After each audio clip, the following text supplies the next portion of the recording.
नमस्कार, आप देख रहे हैं उत्तर प्रदेश टाइम्स में आपके साथ अदिति शर्मा। आइए नजर डालते हैं 7 बजे की 7 बड़ी खबरों पर।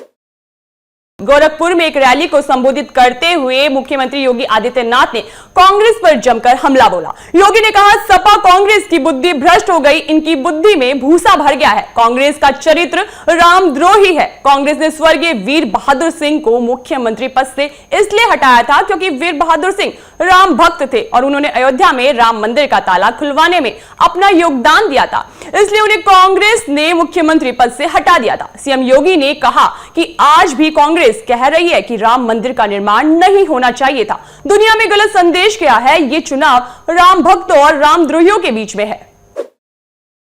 उत्तर प्रदेश के बांसगांव में राहुल गांधी और अखिलेश यादव की संयुक्त रैली हुई। अखिलेश यादव ने नौकरी और रोजगार का मुद्दा उठाया और बीजेपी पर संविधान से हासिल आरक्षण छीनने का आरोप लगाया। अखिलेश ने नारा दिया, रोटी कपड़ा और मकान, लेकिन सबसे पहले संविधान। वहीं राहुल गांधी ने भी अखिलेश के ही तर्ज पर संविधान बचाने की लड़ाई लड़ने की बात की। राहुल गांधी ने कहा, 3000 साल तक इस देश में दलितों पर अत्याचार हुआ, संविधान ने पहली बार दलितों को इज्जत दी। आज बीजेपी कहती है कि हम अंबेडकर जी के संविधान को फाड़कर फेंक देंगे। मैं हिंदुस्तान के सभी लोगों से कहना चाहता हूं कि भाजपा आरक्षण को खत्म करना चाहती है। हमारी सरकार आरक्षण की सीमा को बढ़ाने का काम करेगी।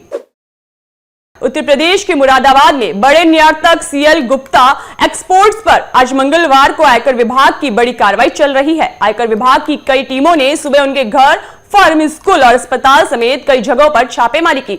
सुबह से ही आईटी की कई टीमें तमाम जगहों पर छानबीन कर रही हैं। आयकर विभाग के अधिकारियों ने अपनी सभी गाड़ियों पर इलेक्शन ड्यूटी का स्टिकर लगाया हुआ था। मौके पर एक साथ आयकर विभाग की इतनी गाड़ियां और अधिकारी देखकर लोग दंग रह गए। सीएल गुप्ता को इस बात की जरा सी भी भनक नहीं थी कि उनके ठिकानों पर आयकर का इतना बड़ा छापा लग जाएगा।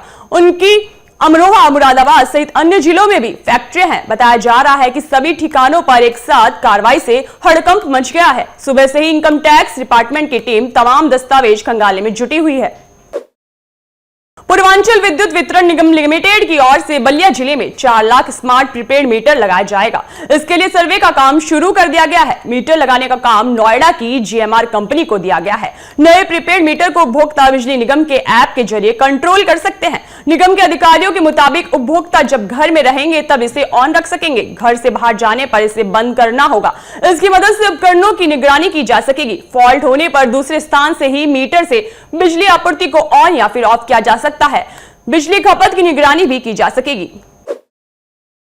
यूपी में गर्मी का सिलसिला जारी है। दोपहर के समय भीषण गर्मी हो रही है तो रात में भी आम जनता को गर्मी का सामना करना पड़ रहा है। लखनऊ में तापमान 44 डिग्री सेल्सियस के पार पहुंच चुका है। मंगलवार को करीब 54 जिलों में लू की चेतावनी जारी है। इसके साथ ही कई जिलों में उष्ण रात्रि होने के भी आसार हैं।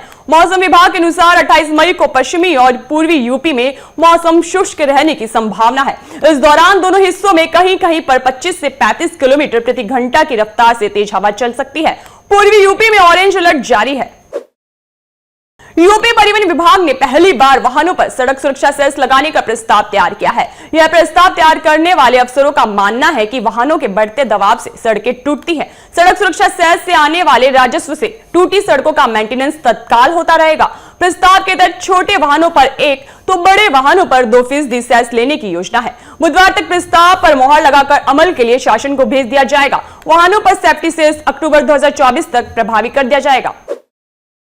लोकसभा चुनाव के अंतिम चरण के मतदान से कुछ दिन पहले समाजवादी पार्टी को पूर्वांचल में बड़ा झटका लगा है। बता दें कि सपा नेता नारद राय ने पार्टी छोड़ दी है। उन्होंने कहा, बहुत भारी और दुखी मन से समाजवादी पार्टी छोड़ रहा हूं।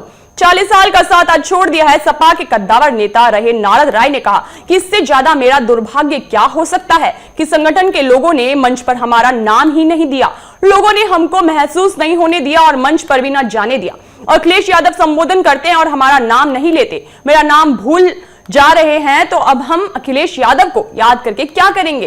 केंद्रीय गृह मंत्री अमित शाह से मुलाकात के बाद नारद राय ने कहा, अब मैं अपनी पूरी ताकत भाजपा के लिए लगाऊंगा। जितना हो सकेगा उतनी ताकत से बीजेपी को जिताने की कोशिश करूंगा। नारद राय के इस निर्णय के बाद उन्होंने केंद्रीय गृह मंत्री अमित शाह से मुलाकात की। यह मुलाकात वाराणसी में हुई, जहां दोनों नेताओं ने बैठक की। देश विदेश की तमाम बड़ी खबरों से जुड़े रहने के लिए देखते रहिए उत्तर प्रदेश टाइम्स।